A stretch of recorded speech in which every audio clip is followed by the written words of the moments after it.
ROI Hunters, podcast para gestores de tráfego.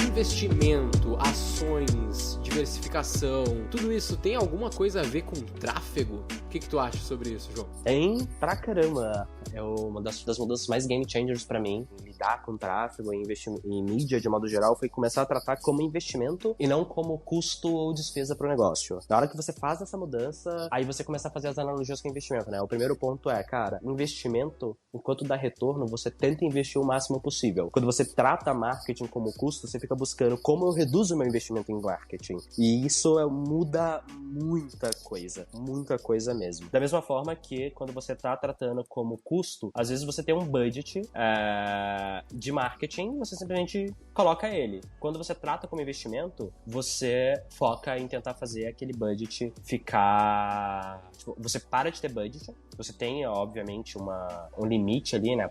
Talvez não um limite, mas um guidance de quanto que você vai investir. Quanto que tu quer crescer também, né? Quanto você quer crescer, só que é aquele negócio, cara. Se não tiver dando ROI, você não vai investir só porque tá no orçamento. Você vai parar. Claro. E se tiver dando ROI, você vai estourar o orçamento, né? O orçamento de marketing, na minha visão, ele é feito pra ser estourado. Por quê? Porque se o marketing seja melhor do que o esperado, e se ele for melhor que o esperado, você vai colocar mais dinheiro do que o esperado e, por consequência, trazer mais receita que o esperado. E, de novo, pra mim, essa mudança veio quando eu comecei a fazer os comparativos entre marketing, tráfego, essas questões e investimento de modo geral. Exatamente, assim, até ao mesmo tempo que muitas vezes quando a gente conversa com os empresários e com o pessoal que quer, de repente, ter aqui a V4 como um parceiro ou algo do gênero, eles sempre vêm com essa de, puta, cara, eu tô gastando muito em marketing e eu quero diminuir isso. A gente já fez uma série de lives, muitas vezes, falando de reduzir os custos em marketing e aumentar o resultado, né? Mas eu acredito que no longo prazo, o que esses caras estão tendo é que eles estão, talvez, investindo, né? Ou, no caso, na lógica deles, talvez gastando em marketing em coisas que eles não conseguem medir ou que não trazem resultado. E aí eles acham que a ideia agora seria diminuir o meu investimento e tentar manter esse resultado. Quando, na verdade, acredito que no longo prazo, a ideia é tu conseguir metrificar cada vez melhor as tuas ações de marketing para saber o que traz ROI no fim, que é o importante, para que tu possa, então, sim, investir mais nessas estratégias lucrativas. E eu acho que é isso que a galera não entende muitas vezes. Sim. Eu acho que não é nem que a galera não consegue metrificar ou ver o resultado, tá? Eu acho que a galera tem uma ilusão de que resultado bom é resultado orgânico, que o único resultado que importa é ter resultado orgânico. Assim, óbvio, pra mim tem sim algumas questões que, cara, não tô conseguindo medir, então gostaria de reduzir esse custo porque eu não tenho certeza do retorno. Também acontece. Mas eu acredito que a maioria das pessoas tem esse pensamento de que não, cara, pra mim negócio bom é negócio que só dá resultado no orgânico. A minha visão é, cara, você tem que investir o máximo possível. Eu penso muito com a visão de monopólio. O que significa, cara? Quer dizer que eu quero sim ter um orgânico forte, só que eu quero ter um orgânico forte não pra não investir em pago. Eu quero ter um orgânico forte pra mídia paga eu poder deixar ela cara pra todo mundo e quebrar meu concorrente que não tem um orgânico bom, sabe? Minha visão é essa. Então, putz, eu quero, sei lá, que meu SEO me traga tanto resultado, mas tanto resultado com um CAC tão baixo que na hora que eu tiver um CAC que eu tenho um prejuízo de 90% no Facebook Ads, eu posso continuar investindo. Por quê? Porque meu CAC global vai estar bom e o meu concorrente não vai aguentar dar esse prejuízo no Facebook. E aí ele vai sair do jogo e eu vou ter todos os clientes. Tipo, esse é o meu pensamento que eu acho que a galera, de modo geral, não tem.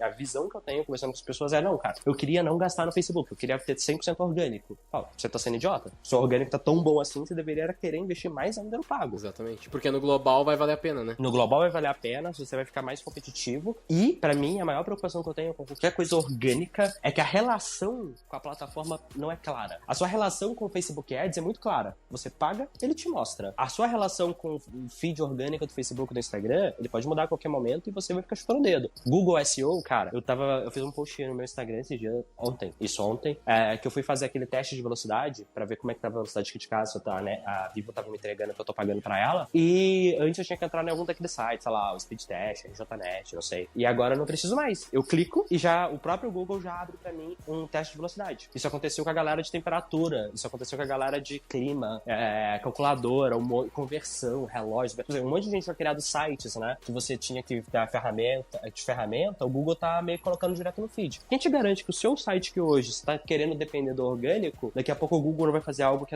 empresas não precisem mais entrar no seu site? Ninguém. Então, assim, pra mim, a relação do resultado orgânico, como ela não é clara, principalmente pros negócios, né? Pros negócios, principalmente, ela não é clara. Putz, cara, eu prefiro nunca depender. Quero ter um orgânico forte pra reduzir custo global, mas eu tento não ser dependente. É o problema, no fim das contas, do controle. Então, orgânico, basicamente, tu não tem controle nenhum. Tu pode fazer 200 mil artigos que não necessariamente tu vai ter uma melhora significativa no teu SEO, não é garantido. Agora, tu botar 200 mil reais no Facebook, tu vai alcançar uma galera. Vai ter ali o que a entrega que o Facebook te promete. E isso que é a graça, né? A gente fala aqui, eu tava falando disso hoje também, é a questão da torneira. Tu quer mais tráfego, mais resultados? Se tu tem boas campanhas, se tu tem uma boa estratégia, essas coisas estão dando certo ali no tráfego pago, tu quer mais, tu só abre a torneira. Ou seja, talvez bota mais dinheiro, bota mais públicos e coisas do gênero, porque tu tem muito controle. Não é total controle 100%, nada, nunca existe isso, mas é muito mais controle, né? Eu acho que mais do que controle, eu tenho clareza da relação. Pra mim, o que mais importa acaba sendo isso.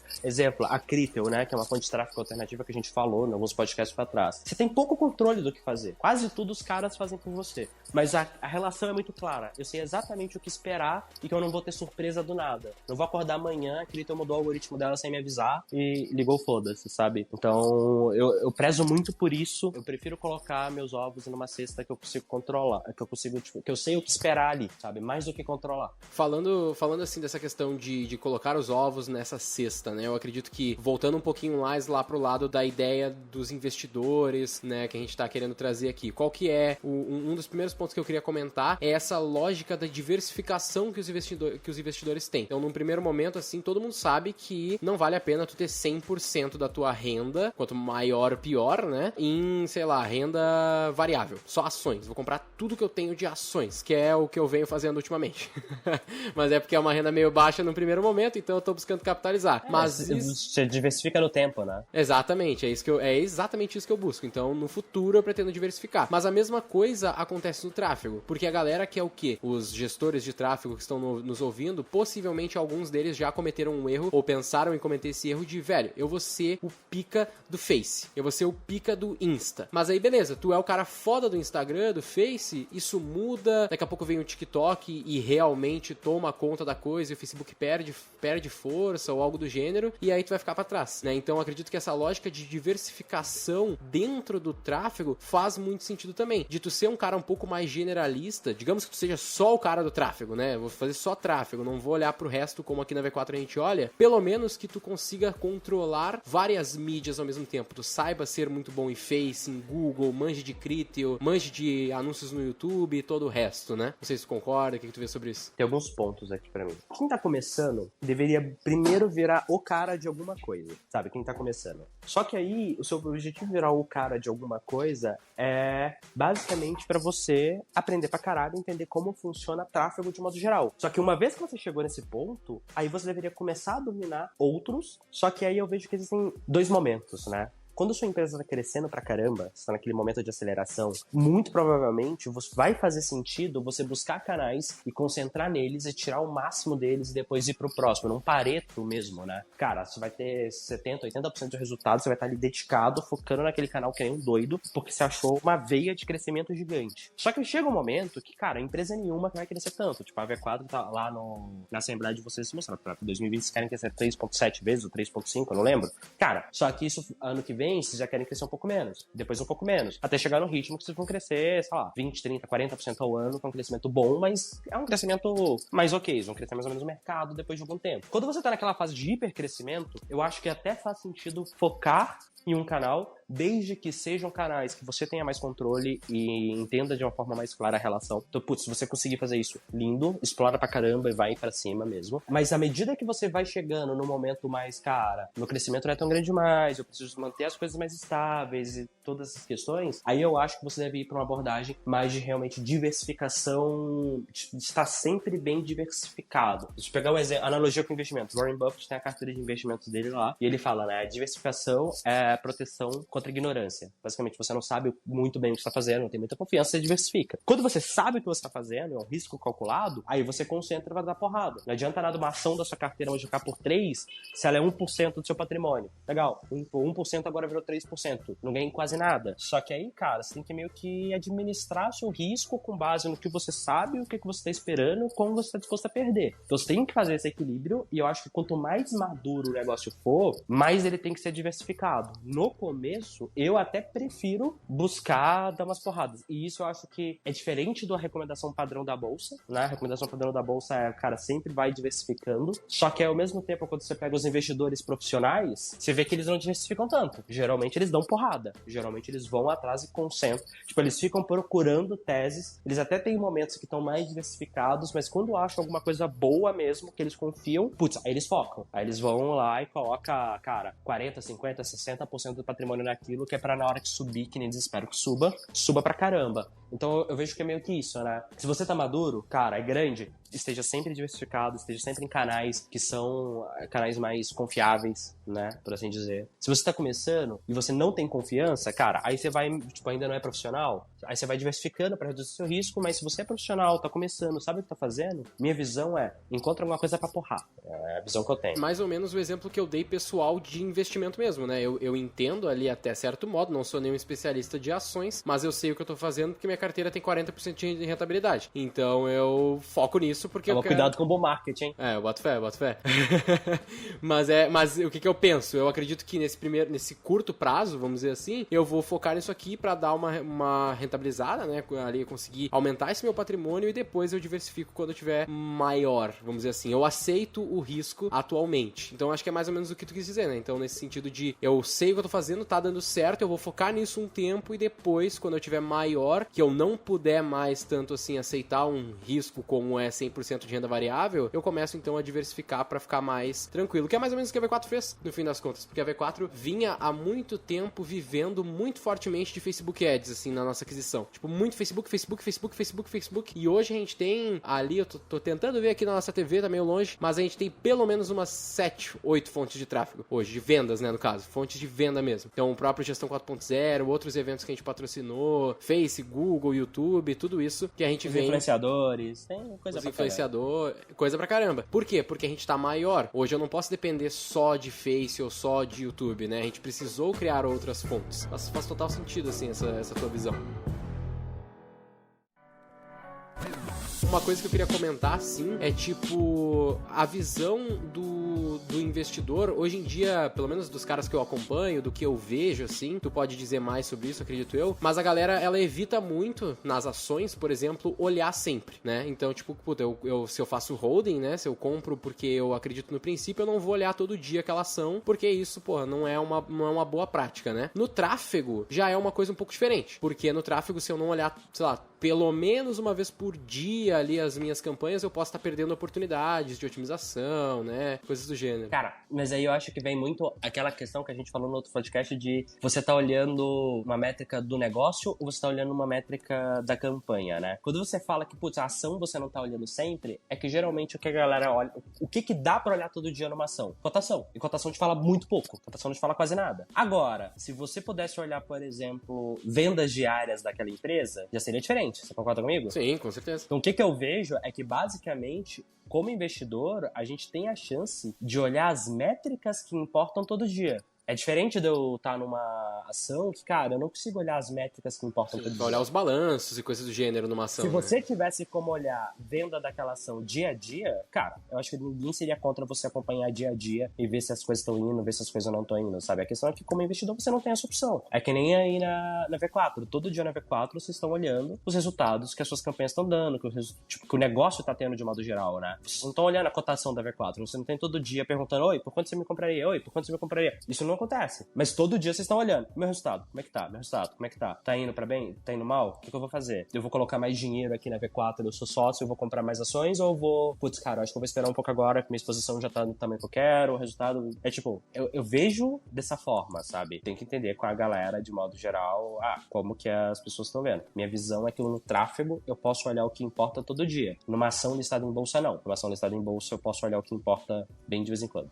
Com certeza. E da galera que eu conheço, da galera galera que eu interajo de tráfego, assim, eu já vi, principalmente os iniciantes, que os caras às vezes acabam não fazendo isso, né? Os caras deixam pra olhar ali, sei lá, uma vez a cada 2, 3 dias e tal, vão ali olhando. Já vi gente que olha menos do que isso. Cara, eu fico possesso, assim, porque... Puta, tu pode, em um dia pro outro, algumas vezes, tu pode ter uma mudança muito grande nas tuas campanhas. Tanto pra mais, né, tanto pra melhor quanto pra pior, e tu deve tomar ações. Mas, ao mesmo tempo, assim como nos investimentos, pelo menos da galera de holding, né, e quem investe a mais longo prazo, normalmente as tuas ações efetivas, elas acabam sendo mais espaçadas, né? O cara que compra ação com uma visão de longo prazo, que tá investindo, né, tanto diversificado, não só de ações a longo prazo, esse cara ele não tá todo dia mexendo na carteira dele, né? Todos os dias mexendo, mudando e vendendo e tal. Esse seria o trader, né? Vamos dizer assim. E nas campanhas, eu vejo que é mais ou menos isso, né? Tu tem um olhar diário pra saber ali, velho, tá dando certo, tá indo bom, olhando as métricas, tanto as métricas micro ali da campanha, quanto as métricas do teu negócio, mas ao mesmo tempo, as tuas ações efetivas de, velho, eu vou mudar toda uma campanha, vou mudar todos os públicos, todos os anúncios, vou fazer toda uma coisa diferente. Normalmente essas ações, elas acabam sendo um pouquinho mais espaçadas. A gente tem aqui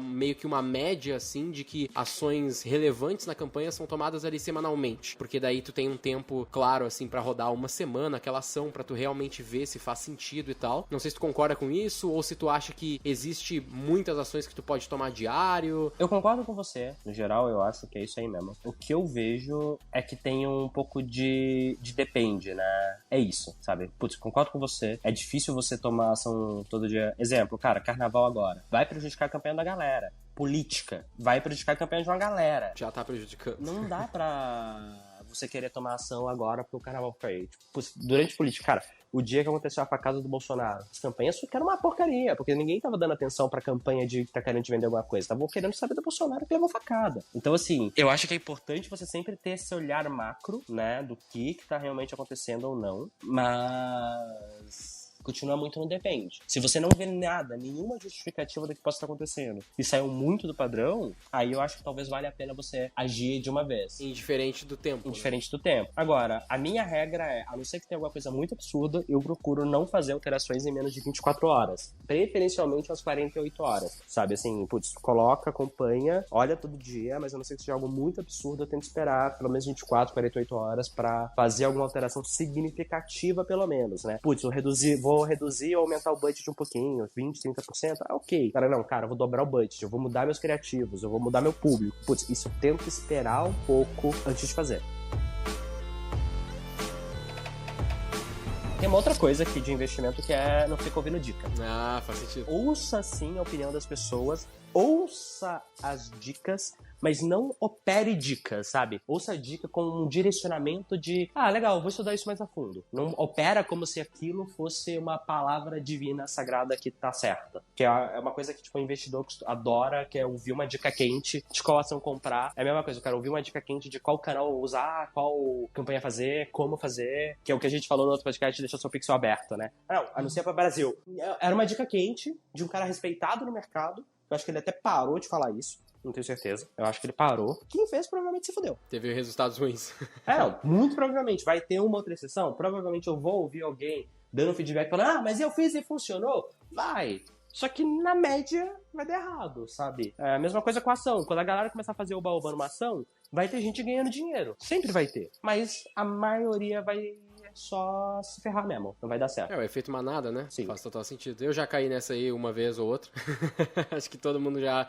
Ou alguém, ou pelo menos o cara ouve as pessoas falar, que nem agora o cara pode estar ouvindo a gente falar, né? Ou o cara aprende na raça, né? Então, de tomar ruim. Eu gosto de ouvir dica pra caramba, mas sempre com o ouvido de essa dica não é o que eu deveria fazer, mas é o que eu deveria estudar. Quando você ouve com esse pensamento, meu amigo, aí você quer ouvir dica mesmo, você quer ouvir o máximo possível. Tipo, é aquela visão de, tipo assim, todo mundo tem alguma coisa pra me ensinar. Então eu vou pegar aquilo e vou aprender sobre isso e ver se faz sentido, se aplica pro meu negócio, né? Não tomar aquilo como uma verdade absoluta, né? Exatamente, cara. Essa é a visão que eu tenho também sobre essas coisas.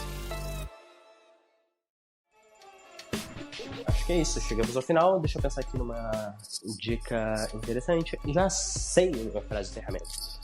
nos investimentos e no tráfego, estuda antes de colocar o seu dinheiro. Então, basicamente, era isso que a gente queria comentar um pouquinho sobre essa lógica aí dos investidores versus o pessoal de tráfego, né? As pessoas que vão estar gerindo o tráfego aí nesse mercado. E lembrando sempre que o nosso Instagram, @V4Company, tá lá totalmente disponível para você, de repente, discordar da gente ou, se possível, nos trazer feedbacks, porque a gente tá bastante com fome, com sede de feedbacks, pra gente poder entender se esse podcast tá sendo realmente relevante, tá sendo útil, se você gostaria de ver algo em especial, uma pauta específica, a gente tá absolutamente aberto. Também não esqueçam de seguir ali o @João Vitor, nosso colega que tá sempre aí com a gente, compartilhando a sua experiência, seu ótimo ponto de vista. Vocês querem falar alguma questão, João? É isso. Sigam, mandem os feedbacks. A gente quer cada vez mais feedbacks. Se tiverem dúvidas, mandem lá no Instagram da V4, no meu, no Dana. Guilherme, você tem o seu? Você nunca fala. Eu nunca falo o meu, mas é porque eu esqueci.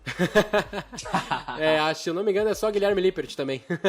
Mas bota Guilherme Lippert lá que você vai me achar. Minha foto é da V4, é muito simples. Certamente você vai ver lá uma fotinho vermelha, um cara loiro, e vai estar fácil de me achar lá. Pois é, tá todo mundo de vermelho na V4. É impressionante. É estratégico. Se fosse nos Estados Unidos, seria usher de cinema, né? Aquela galera que fica na porta do hotel de terninho vermelho pra receber. Bota fé, bota fé. E isso, no fim das contas, aqui na V4, ele é literalmente estratégico. Então a gente faz essa foto, tem toda uma lógica por trás e tal. É bem interessante, é bem fácil de achar quem é da V4 aí nas redes. E lembrando também que se você é uma empresa, tá nos ouvindo, tá precisando de ajuda, quer melhorar aí as suas campanhas, você já investe e gostaria de alguém com essa lógica por trás das suas campanhas, você também pode conhecer um pouco mais do processo da V4 e como a gente faz tráfego e também, né, foca em vendas para empresas. Então o @V4Company vai estar lá disponível para você conversar um pouco com a gente e ver se a gente pode ser útil para o seu negócio. Eu sou o Guilherme Lippert, sócio executivo da V4 Company, e o nosso negócio é vender o seu.